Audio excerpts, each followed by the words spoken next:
Вече записваме. Здраво, здравей. Здрасти.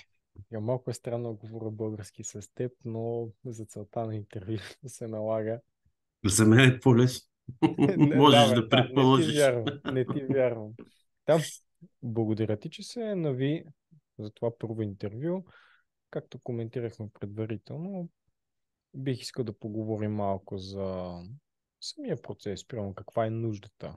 Мисля, защо ти трябваха уроци по английски язик, какво проучване направи да прецениш хора, възможности и така нататък, как ме намери, как реши да започнеш да работиш с мен, защо продължаваш да имаш уроци с мен и прочее, като не искам да е интервю, аз задавам въпросите и отговаряш на тях, искал да го направим като разговор. Да, чувствай се комфортно да споделиш всичко и живи и здрави и ще бъде полезна за широката публика. Надявам се, благодаря ти аз, че избра да разговаря с мен по тези въпроси. Сега,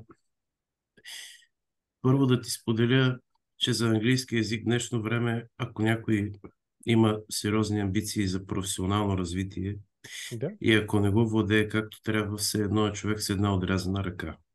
Това е моето убеждение. Мгм. В днешно време това се счита за някаква даденост. И Да, така вярвайки в има това, го. И да, сина ми в момента в техническо училище, но имаш и възможност за втори език немски.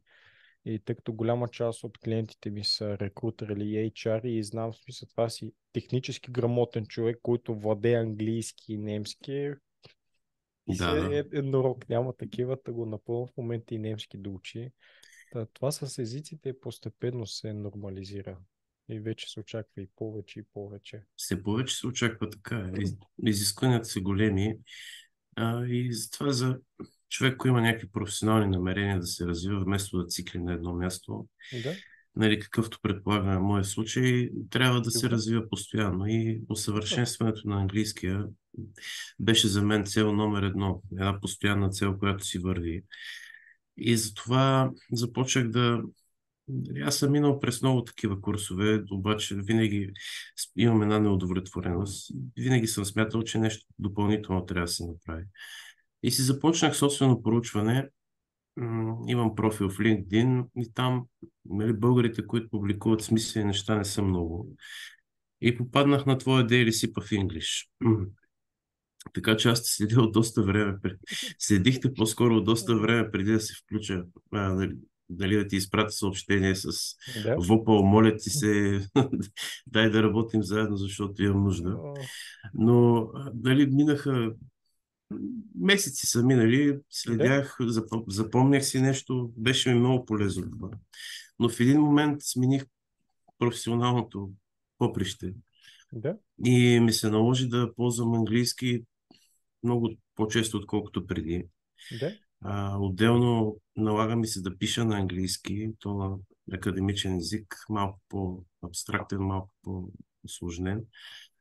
Малко И по-завуалирано трябва да е. В смисъл има едно да, ниво, което трябва да покриеш. Не е достатъчно да е кратко, ясно и разбираемо. Трябва да бъде и красиво, елегантно.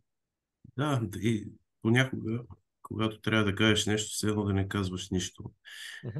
Нали, доста изисквания има такива, а пък на всичкото отгоре започват и трябваше в професионален план да упражнявам и другия регистър. Ежедневния език, комуникация с млади хора, които, нали, имат очаквания към теб, да им говориш разбираемо, а не като Да, по някакъв начин да демонстрираш голямото си интелектуално превъзходство, което в повече случаи го няма. Нали. да, точно И така. Тоест, един вид ти не си там, за да ги научиш на нещо, на те просто ти трябват свидетели, за да демонстрираш на да, какво високо ниво владееш български язик точно или така, английски. точно така. И аз, понеже се имам за човек, който си дава някаква треза преценка къде се намира, Мгм. и стигнах до извода, че трябва да работя върху някои свои умения, Да, независимо, че, нали, дълго години съм ги упражнявал. И тогава това, което направих, беше да публикувам един пост в LinkedIn, Да, професионалната мрежа, да питам контактите си, моля ви, препоръчайте ми човек, който и имах някакви изисквания.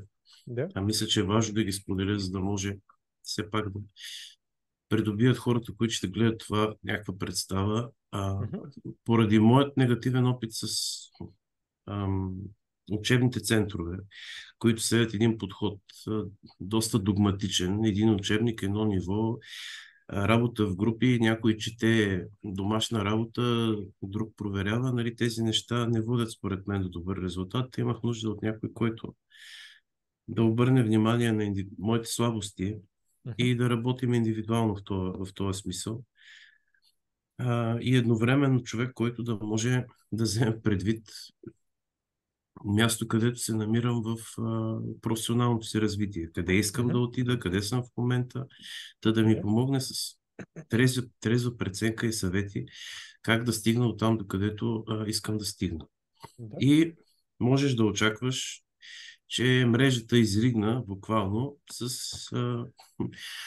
а, как се нарича това? Не точно тагване, да, Да, това е так, думата, да. стагване към твоя профил. Така че те не ми казаха нещо по-различно от това, което не знаех вече и се Мгм, бях убедил. Но така, след като мина седмица-две от поста и общо взето никой друг не реагира с друго име, за мен нямаше съмнение какво трябва да стане. И И ти реши писах да пишеш. съобщение. Супер, добре. Мога ли да те прекъсна тук? Да. Няколко пъти спомена, че си амбициозен, искаш да се развиваш. Споменахме, работиш с студенти, ученици. Спомена работата си, че си сменил. Може ли да разкажеш малко какво точно работиш? Примерно какво работеше, сега какво работиш, защо ти се налага да използваш английски за двата фактора, това, което каза, че трябва и по-завуалирано сред колегите и по-ясно и разбираемо сред учениците и студентите. Ами, сега съм преподавател по социология в УНСС Да, на най-низкото иерархично ниво, което е нормално, защото човек, когато влиза в една система, трябва да започне от първата стъпка и не може да има очакване за нещо повече. да, и колкото е си добър, трябва да се докажеш. Точно така.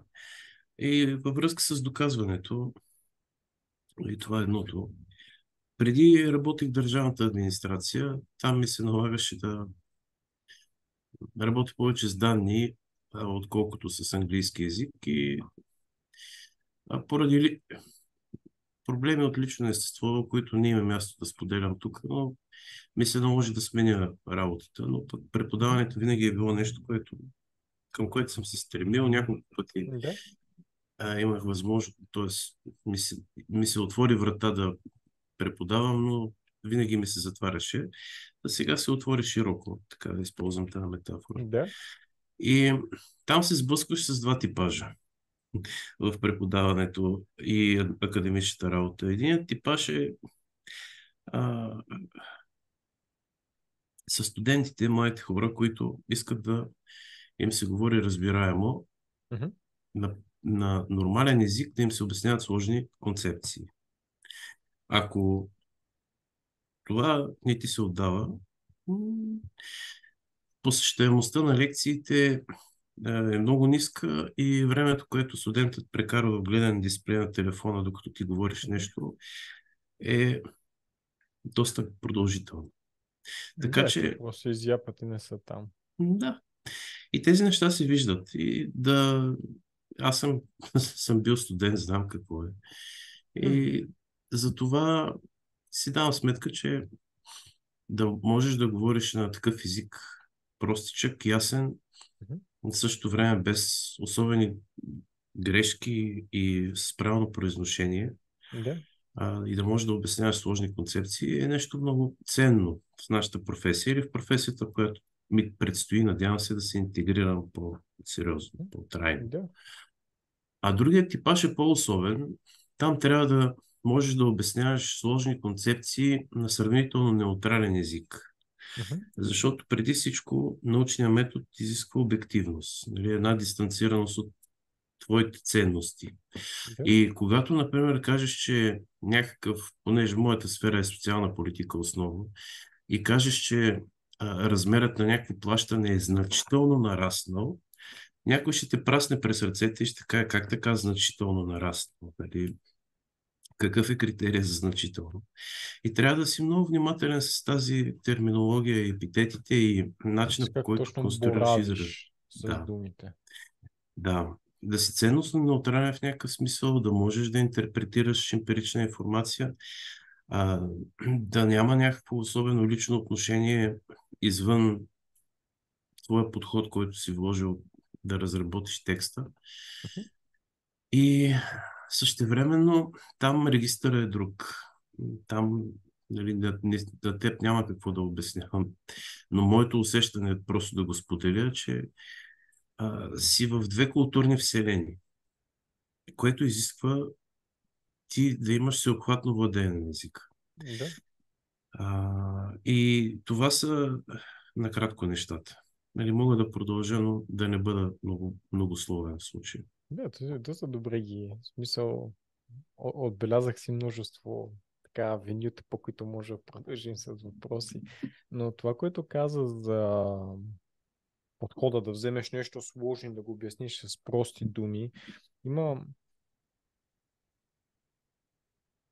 много вярвам, че е важна способност да умееш да водиш цивилизован и така уважителен разговор с човек, с когото имаш радикални неразбирателства или разминавания и така нататък. И нещо, което много харесвам, много често обичам да гледам такива дебати между Джордан Питърсън и Сам Харис на тема религия, тъй като и двамата са буквално на двете екстремности.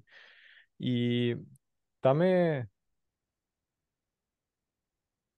много очевадно как Джордан Питърсън говори, да, аз съм голям фен, но все пак когато става въпрос за религия и разтяга едни такива, които ти ам, Моя трябва да го... тясната специалност, той е за това така. Да, можеш да... Трябва да си водиш записки, за да му следиш мисълта. Просто много така надълго, на широко, завуалирано, както се казва, от София за Перник минава през Варна. От друга страна, сам Харис пък той колкото и да е сложна идеята, колкото и да е сложна концепцията, кратко и ясно разбираемо с прости изречения, прости думи, той пак звучи като екстремно интелигентен и образован, ерудиран човек. Но нещата ги обяснява с прости думи.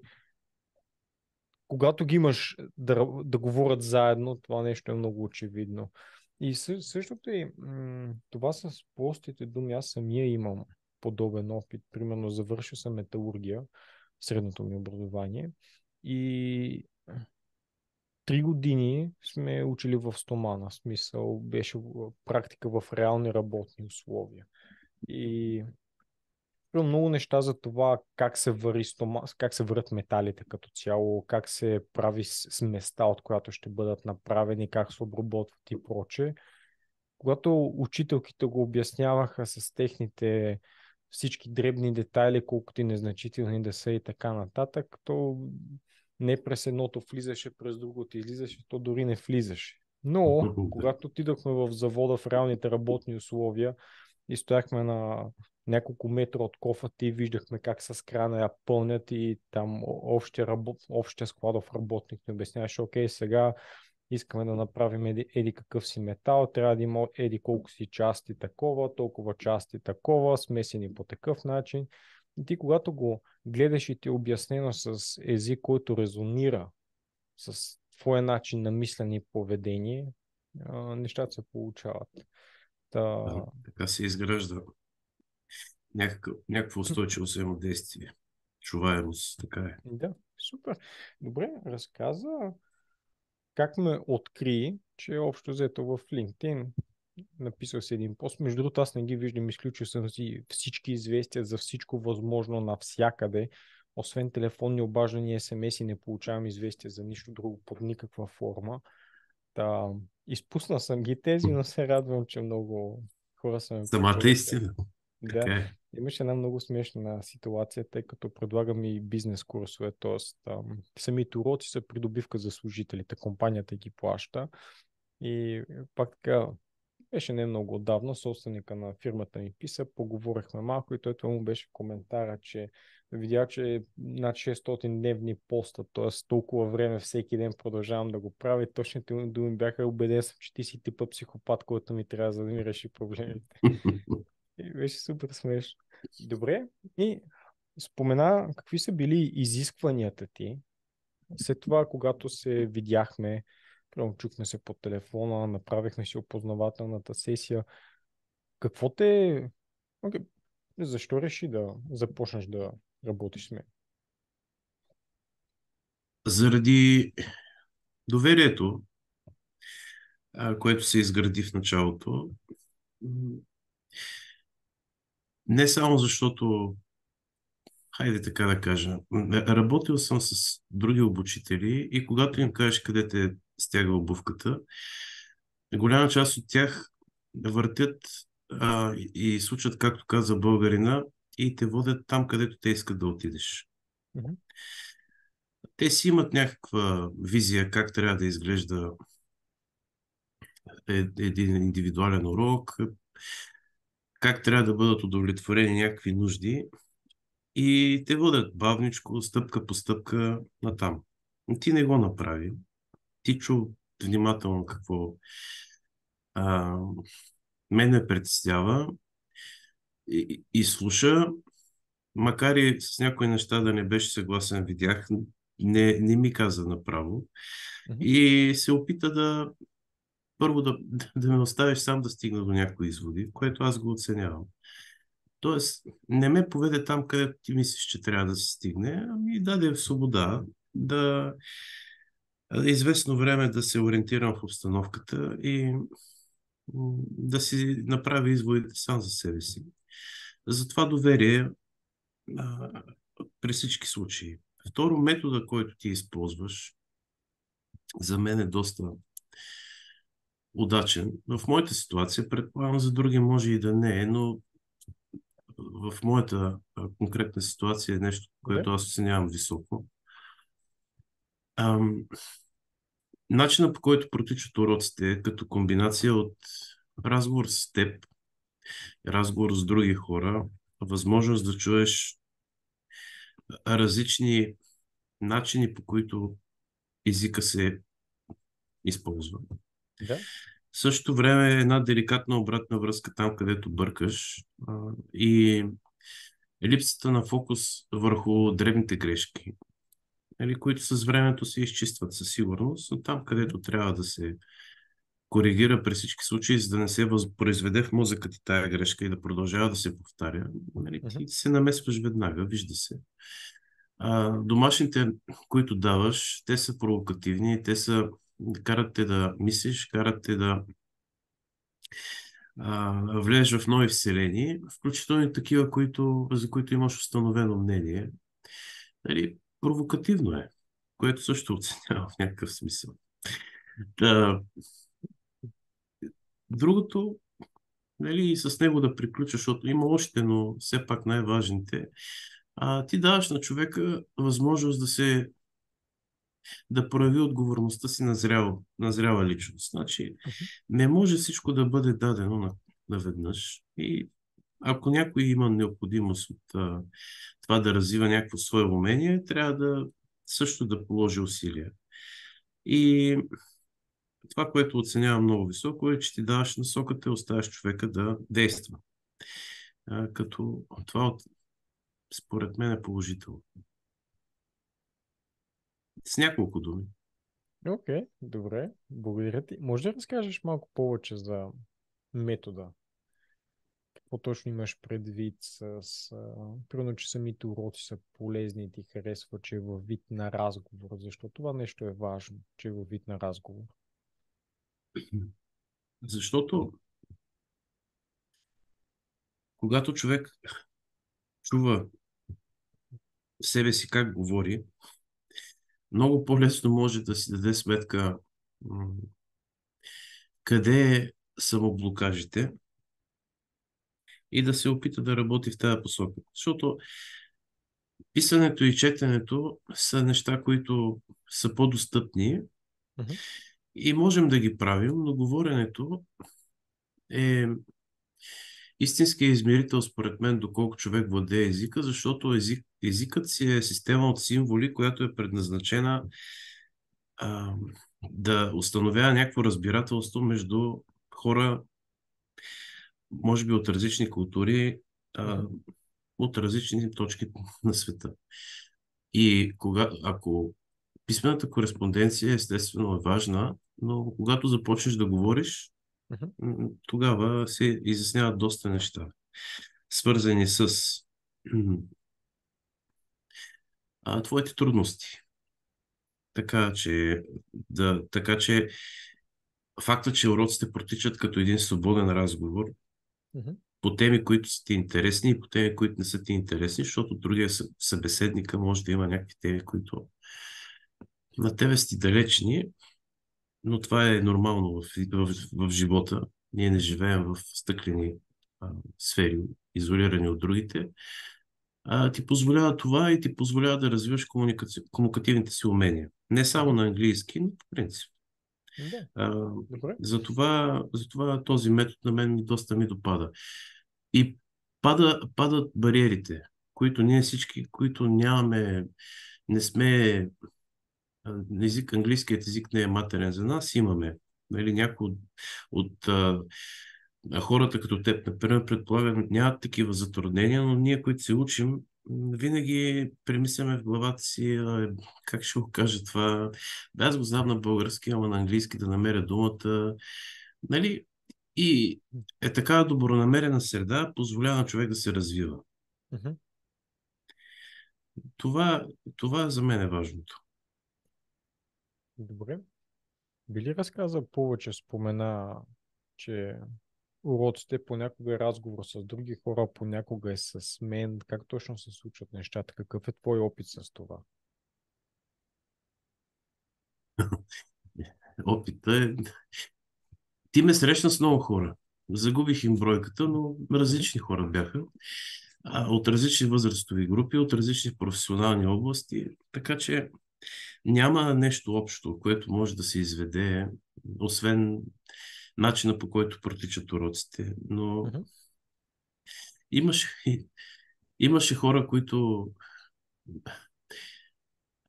бяха по-експресивни, такива, които имат по-солидно мнение по някои въпроси и не го подлагат на съмнение. Имаше такива, които бяха склонни повече да слушат, имаше хора, които искаха да водят разговор по същество и такива, които очевидно не им бях много интересен. Мгм. Така че това отразяваше отразява реално взаимодействие с хора, които не познаваш, защото Мгм. така се случва в живота. Точно Не, така. не. Срещаш се с всякакви хора. Не всичко е изолирано. А, Да. Да дам малко повече контекст. Уроците като цяло са индивидуални уроци, тъй като всичко е направено за теб, но нещото към което бутам са така наречените групови уроци, т.е. един учител и двама ученици, като много внимателно подбирам хората и има нещо, което смятам, че те ще си паснат, било то като теми или пък, че имат радикално различни мнения по един и същи въпрос или пък, че много да си говорят по някаква тема и така нататък. Хиля се, тук имам една група момче и момиче. На момичето проблем е, че когато разговаряш с нея, тя не те слуша. Тя просто чува няколко ключови думи, решава, че знае какво искаш да кажеш и те чака да млъкнеш, за да си изкаже или дори те прекъсва, за да си изпее каквото е решила. А момчето, то е разтягани лукуми, то чак е трудно му следиш мисълта. И е много, много е забавно отстрани да ги гледаш как говорят, ни двамата правят прогрес, тъй като давам им стратегии какво и как да прави, за да работи точно върху проблема си. Но да се върнем по същество. Това с груповите класове е много важно, тъй като първо срещаш се с различни хора и можете така на английски е wrestle ideas, така да М. пуснете идеите си да се борят, да се види коя ще спечели. Но ти трупаш реален опит с това да разговаряш с хора, да водиш комуникация, защото както ти спомена за езика, че това е просто инструмент. Аналогия, която аз обичам да даваме, представи си една греда, имаш пирони, които трябва да забиеш в нея. Можеш да ги забиеш с тръба, с дръжката на отверка, с паве, с чук за трошене на камъни. Има много неща, с които можеш да ги забиеш и в зависимост от нивото, на което се намираш, малко или много това, което единственото, което е важно, е, че пирон е забит.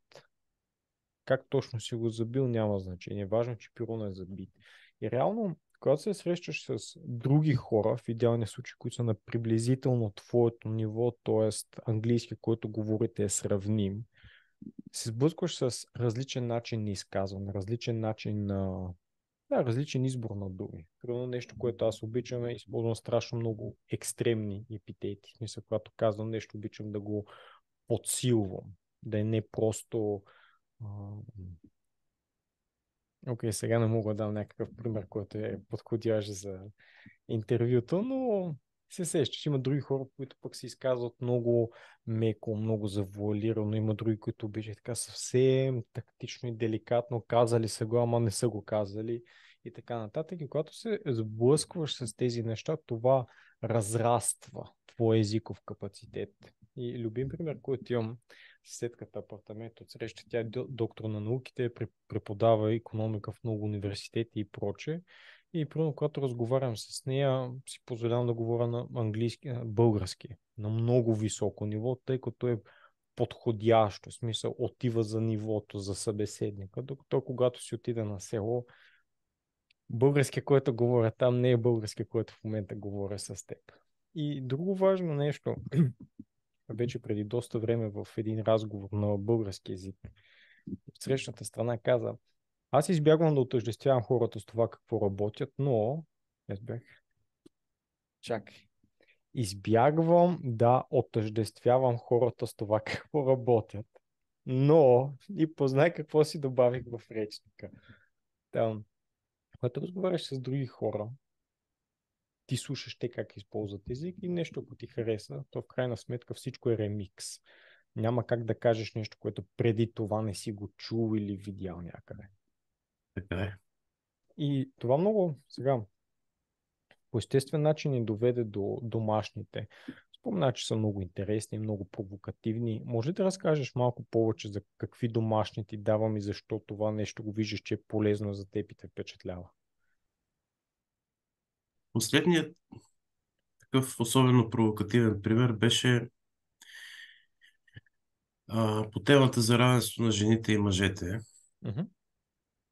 Ти ми даде домашна работа за един лагер в Щатите, който подготвя най-коравите рейнджери, така да се каже. Да, И Рамбо и поради, нагоре. да, поради там политически съображения са пуснали две жени да завършат, независимо от това, че са, не са покрили изискванията, правили са компромиси, както и да е. Но ние преди това бяхме говорили по тези въпроси, Мгм. не точно в контекста на жените и мъжете, но за равните възможности и така нататък. И Мгм.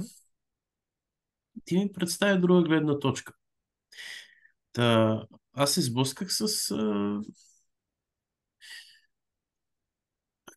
как да го наречем?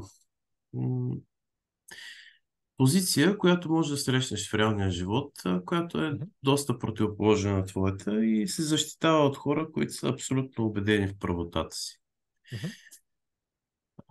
И така, когато ти се даде възможност да разсъждаваш на спокойствие, без някакъв емоционален ангажимент, Да. по дискурс на друг човек, който е коренно противоположен от твоята позиция, вероятно изграждаш някаква по-голяма толерантност. Разтваряте се ветрилото на търпимост. Мгм. Без значение дали приемаш или не приемаш. Сега, Да. това беше един от тези примери. М, Другото, което ти ми даде, беше свързано с конкретно с развитие на комуникативните умения. А, Да. Един бивш разузнавач, който с изключително отекчен тон За Крис Вос. разказваше... Моля? Крис Вос. Да, да. Да. Отекчен тон и чувство за превъзходство разказваше как трябва човек да използва различни манипулативни техники, за да постигне своето в комуникацията. Нали? Това също е нещо, което абсолютно не приемам. Обаче, какво от това?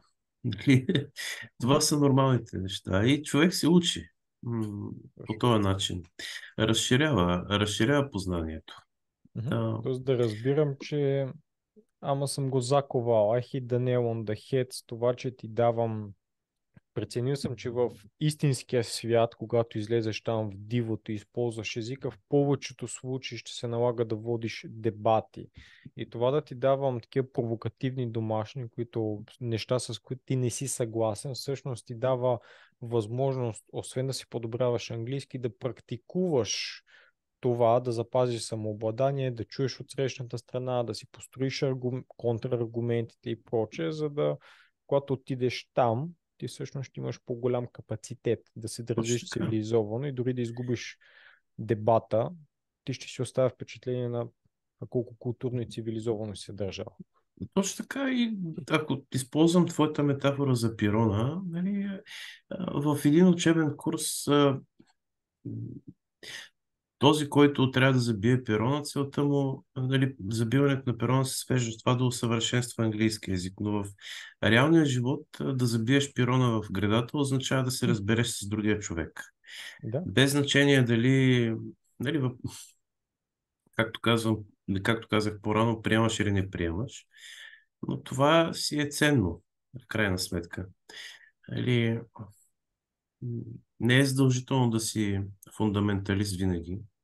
Може да си имаш гледна точка, но когато се умяваш да изградиш ам, някакво нормално взаимодействие, комуникация с различни хора, това Мгм. всъщност така затвърждава ценността на езика. Нали, имах възможност да кажа нещо за това. Това му е смисъл, иначе защо ти е английски? За какво да учиш английски, като или какъвто и да е друг език, ако не използваш тази символна система по предназначение? Тя не е просто да си го напишеш в CV-то, какъв голям, колко добре владея английски език, независимо, че съм българин, нали? А Мгм. ти трябва да имаш английски език на високо ниво, си разбираш другите. И това е всъщност идеята. Иначе то става самоцел, безмислено.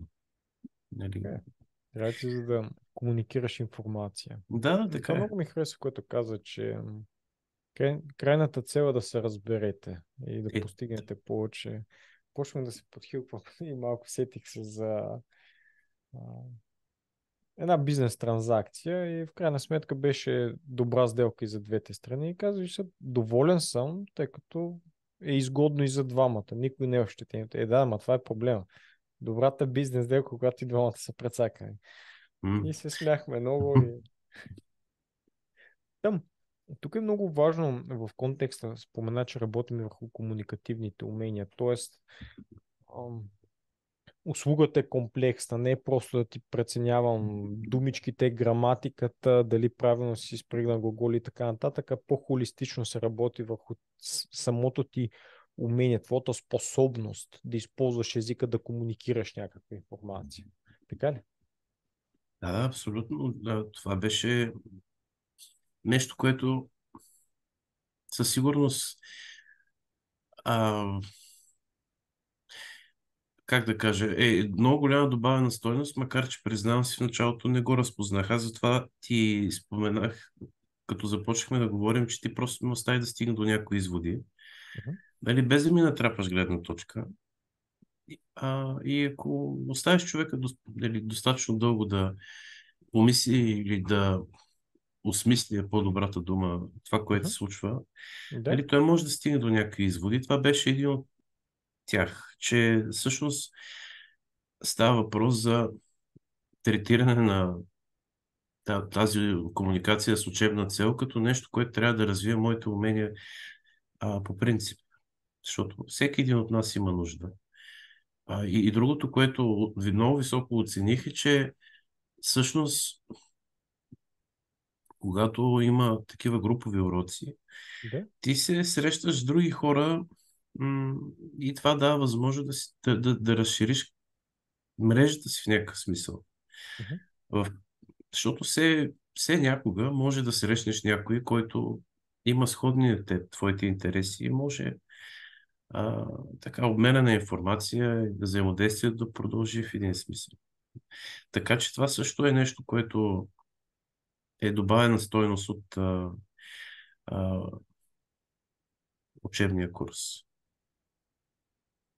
Хиля се тук.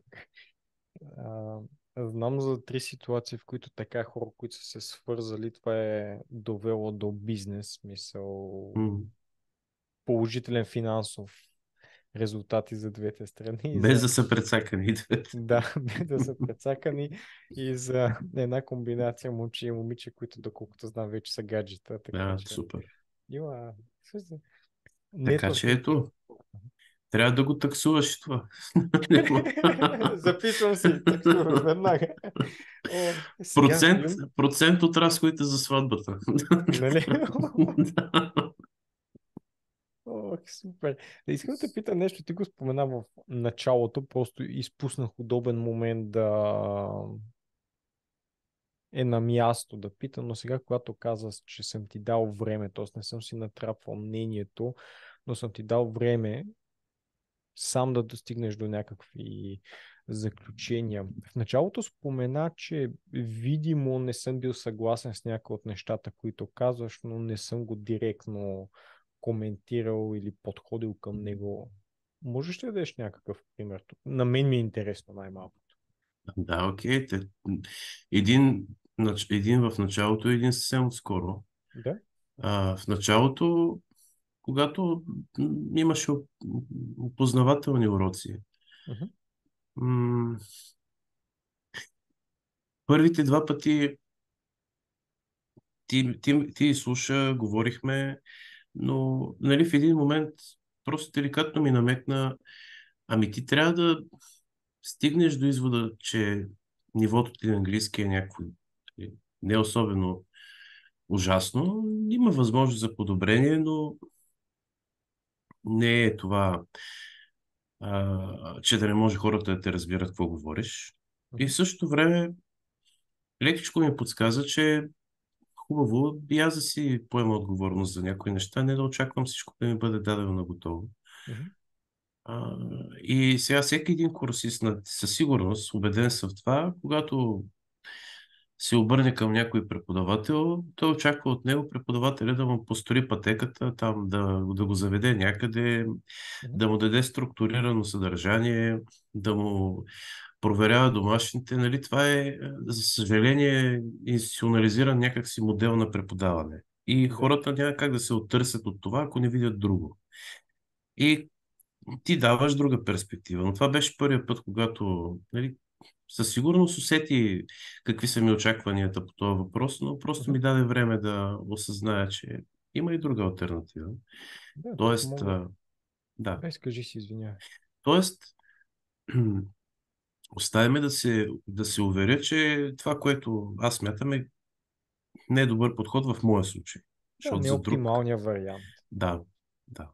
Ти все пак За, вече говореше на... Извинявай, че те да, прекъсвам просто уместно. Ти все пак говориш и доста добър английски. Аз не случайно ти казах, че това, което трябва да работим върху теб е не самия английски, а начина по който го използваш. От друга страна, хората, които са на ниски нива, там структурата е всемогъщия бог. В смисъл, това е върховният фактор. Ти трябва да им дадеш утъпкан път, по който да вървят и това е нещо, което ще им дава спокойствие и сигурност. На английски се използва термина scaffolding, което е преси това скелето, което се строи, когато се вдигат сгради. Затова е просто поддържаща структура. Така че това просто беше нещото, което е уместно в твоя случай, при други хора с други нужди и позиция са други решения. Аз за това и опознавателната среща я наричам анализ на нуждите, за да видя какво всъщност е необходимо при теб, за да се постигне крайния резултат. И както е случай, английски не е, в смисъл, не е необходимо да работим върху твоя английски, не работим върху това как ти го използваш и това нещо ще те пречупи и ще помогне да постигнеш целта си. да, това е абсолютно индивидуалният начин, по който се отнесе към моите потребности. Аз ти казах пак да го повторя, защото е подходящо, изгради доверие и това е причината, поради която с удоволствие продължавам да работя с теб. И другия случай беше нещо, което ти не беше длъжен да направиш, но постъпи много коректно. Аз ти споделих една идея за сертифициране Да, и че имам, според мен, убеждението, че трябва да имам някакъв сертификат, с който да удостоверя нивото на владение на да. английски за някакви мои професионални цели, които съм си поставил. Но ти пак ме изслуша, даде ми аргументи и ме остави да стигна до извода, че не е точно това, което трябва да се случи. Не е най-оптималното да използвам твоите думи. Тоест, те реагира веднага, да кажеш, според мен това е тъпо, или не направи другото, да кажеш, добре, що да не, ще ти дам нещо, приготви се, може да го използваш това. Нали? Мгм. Абсолютно пазарна възможност си беше, но ти беше коректен и ме остави да стигна до извода, че може би съм се ориентирал в грешна посока. Така че И в това крайна сметка, какво реши за сертификата? за сертификата до година, след като изградя някаква солидна основа, тогава може да си помисля за някои от кембриджските, Мгм. но не и да инвестирам ужасно много време и усилия в усвояването на някакъв модел, по който се взима някакъв изпит. Да. Защото това е нещото за изпитите им. Има формат, начин по който те очакват да използваш език и ти реално за да изкараш много висок или екстремно висок резултат, както аз обичам да казвам, ти просто трябва да следваш тяхната рамка. Не толкова до английския, а до това как го използваш. Да. Да. И И друго нещо, което иска... Да, изкажи си, извиня. не, то беше просто потвърждение. Исках да валидирам това, което каза. Човек трябва да бъде, да си поеме отговорност. Ние сме зрели хора и имаме претенция да сме зрели отговорни личности Мгм. и не може да очакваме от другите да ни кажат кой е правилният път, но съм ти благодарен, че помагаш да се ориентирам в тая не много ясна за мен ситуация. Нали, свързана с използването на английски язик в професионалната сфера. Да, но това е много голяма част от моята работа. Не случайно, сега когато ходя по нетворкинг събития и така нататък, тъй като и това с не е важно кой си, важно кого познаваш, е нещо, за което много насериозно го взимам и работя в това, си разширявам кръга от контакти, познати и така нататък. И много често, като се заговорим с хора, които м, няма го търговски елемент, т.е. не хора, които искат да ми станат клиенти, хора, които просто им е интересно да разберат кой съм и какво работим, разказвам, имам свободата да им дам целия контекст, а не само това, което е релевантно за тях и да спестя детайлите, които не ги интересуват. Там, много често обяснявам, че важна, критична част от моята работа е да ти помогна да се ориентираш и да ти създам реалистични очаквания, ти помогна да постигнеш някакви цели. То затова и в Smart Goals имаше една, която, че това са някакви умни цели. Тоест има смисъл да го постигнеш това нещо, не да е просто for the sake. И аз обичам да казвам, че когато имаше един период, който исках да си дигна английски от C1 на C2, просто ето така за моето его. Отнеми много повече време, усилия и пари от C1 до C2, отколкото да стигна до C1 и в момента ми е безполезно. Да, някога преди 2-3 години изкарах екстремно висок резултат на IELTS, който в последствие така, от храстите изкочи една възможност и успях да се възползвам от нея, само защото имах този изпит с екстремно високи резултати, тъй като беше едно от изискванията. Но ако изключим това нещо, като цяло е безполезно. За време и усилия хвърлени на вятъра, тъй като не ми трябва нито в комуникацията с клиенти, нито с приятели, нито нищо. Ви сега, то усилие невъзнаградено няма. Да, И по принцип, сега човек да се усъвършенства е нещо положително. м, Най-малкото, защото канализира енергията си в посока, която допринася за нещо негово. Нали, от тази да, гледна градивно. точка, да, да. От тази гледна точка и на сертифицирането ще му дойде времето, но сега не е момента. Но няма невъзнаградено усилие, по принцип. Ако Съгласен. знаеш, че това допринася за нещо твое. Съгласен съм. Сега се сетих нещо, което постоянно повтарям на сина ми, че първо да кажем, искаш да станеш олимпийски шампион и накрая ставаш, получаваш златния медал от Олимпийски игри. Златния медал и това, че си шампион, не е наградата. Наградата е в смисъл процеса, през който си минал. Това, че ти си Така се е. променил и се превърнал в човек, който може да стане олимпийски шампион. В смисъл, това, което ти си станал в процеса, е истинската награда. А другото е тази някаква така залагалка за републиката. Да, така е. Така е. Добре, Защото и това време може да се прекара в друго. абсолютно, абсолютно. Но пък тук е много важно. Много често идват при мен хора, които те вече абсолютно доминират кариерата си. Вече са на изключително високи ръководни постове или са хора, които са с много задълбочени технически познания, отговорят за сложни системи, където мисля, техните грешки имат последствия. Техните грешки имат последствия. И всички тези хора, те вече са успели да достигнат такова ниво на компетентност и в същото време идват и са много така комплексирани е правилната дума. Много комплексирани, неуверени, че не са научили английски. И тях често е окей, в смисъл, времето и усилията, които не си инвестирал в английски език, си ги инвестирал в някакви други неща, които сте довели до тук в момента и ти си М, това и като човек, и личност, и финансово и така нататък. Така е. Ама конкуренцията не прощава. Така е. Така е. Имаше нещо друго сега, пак е релевантно.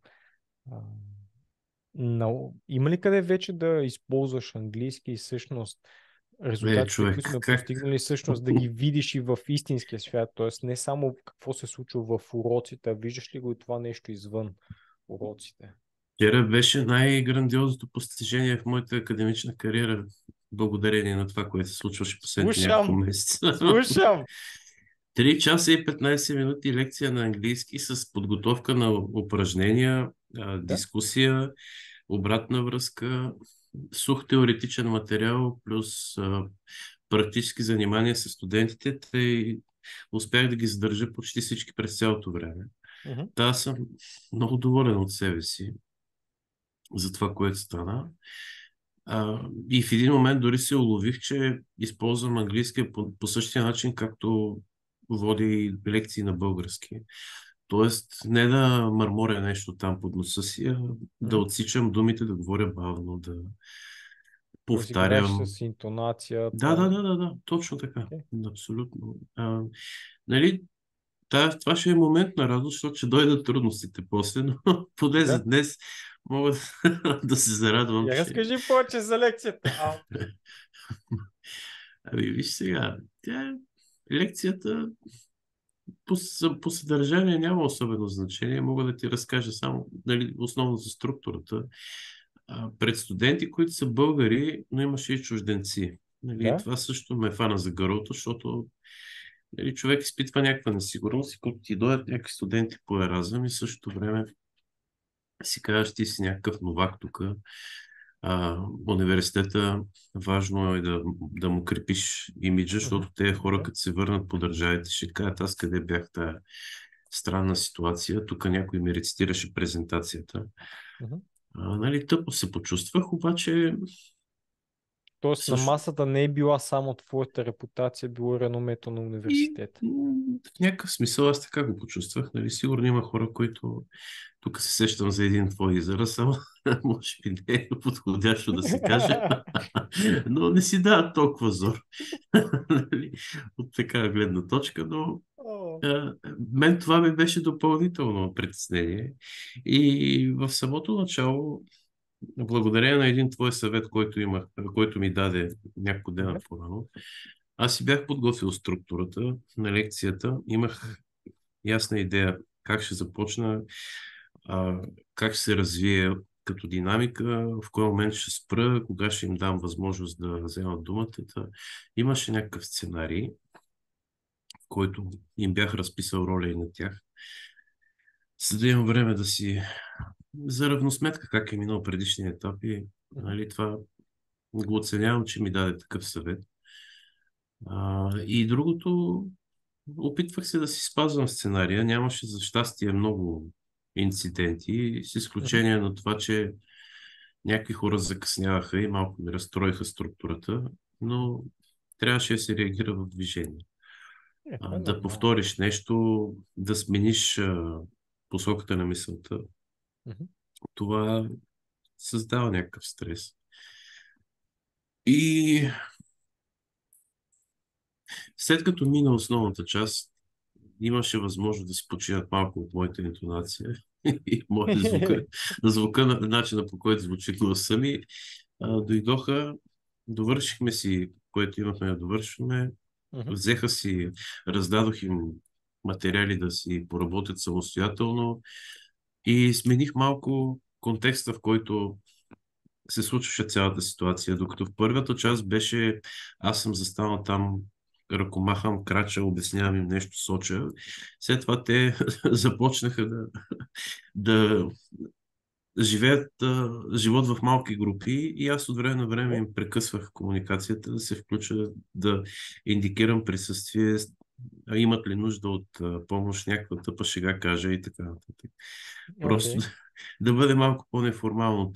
Имах възможност да мина през различни, а, различни измерения на използването на езика. Нали, академичния, сухите термини, нали, цитиране на дефиниции.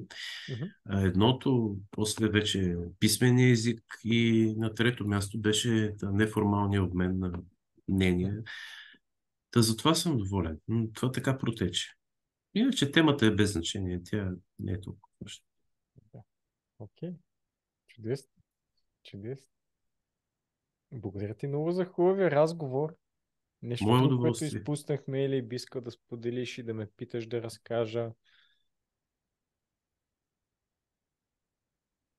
Добре, сега ще използвам момента да те питам нещо, понеже имаш много готин сайт Да? и там обясняваш на хората какво те е подтикнало да учиш, да Да? развиваш английски. Има една история, нали, контекста е интересен, ама който гледа Love people, love видеото, teaching. моля, Love people, love teaching. по-скоро има един момент, в който си загубил ума и дума Да? и това те е насочило към идеята, че трябва човек да може да комуникира свободно с другите, О, нали, да, да да, оставим, да, да да, оставим този съспенс момент на хората, които гледат, нали, видеото, за да проверят сайта ти, но искам да те питам нещо извън конкретния да. контекст.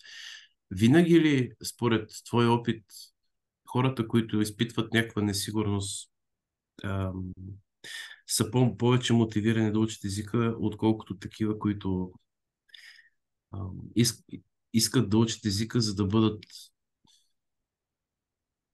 да проявят любопитство към другите. Значи има тези, според мен, неща са две различни. В единия случай имаш човек, който е несигурен в себе си, иска да подобри себе си. В другия случай това е на страна, а по-важното е да се прояви този интерес към живота на другите хора. И ми е интересно да разбера твой опит, защото ти имаш дълги години зад гърба си преподаване. Да. Кой от двата типажа е по-успешен? Кой се справя по-добре? О, нямам Insecure никакво. overachievers или curious people, така да се каже. М, Мога да дам няколко аналогии. Така, първо на твой въпрос не мога да дам категоричен отговор. Една от причините, че всъщност не съм мислил за това, така че в момента то като не е моето мнение, просто мисля на глас и изследвам въпросите, докато мисля на глас. Първата аналогия, сега, аз бях в IT сектора дълги години и единствената причина са там бяха пари.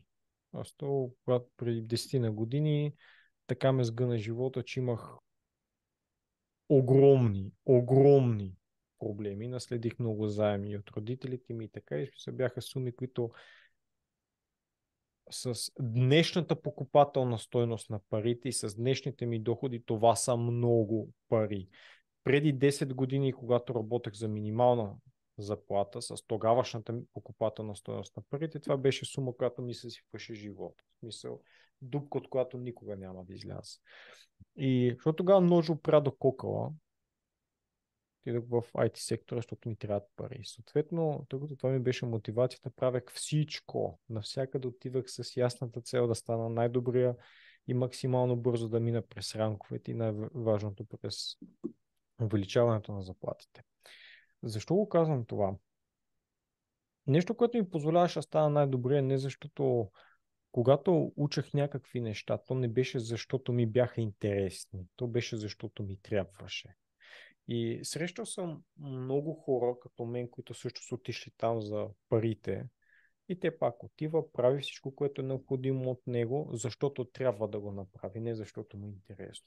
И всъщност, когато съм се сблъсквал с хора, които те наистина технологиите са им страст, в смисъл това е нещо, което трепти вътре в тях.